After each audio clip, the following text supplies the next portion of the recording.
পাহাড়িরা অযথা যাত্রী গাড়ির উপরে আপনার আক্রমণ করেছে, ইটপাট মিছিল করে গাড়ি ভাঙচুর করেছে পাহাড়িরা।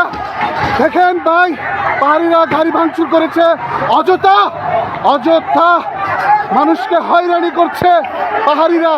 দেখেন, আমি নিজ চোখে না দেখলে বিশ্বাস করতাম না কিভাবে গাড়ি ভাঙচুর করেছে পাহাড়িরা। দেখেন দেখেন পাহাড়িরা কিভাবে গাড়ি ভাঙচুর করে মালবাহী গাড়িতে আগুন ধরে দিতে চেয়েছিল পাহাড়িরা। আমরা বাঙালিরা মালবাহী গাড়িকে রক্ষা করেছি। দেখেন চাউল, যেখানে পাহাড়িরা এই চাল বুঝাই গাড়িকে আগুন দিতে চাইছিল পাহাড়িরা, কিন্তু আমরা বাঙালিরা রক্ষা করেছি এই চালবাহী গাড়িকে।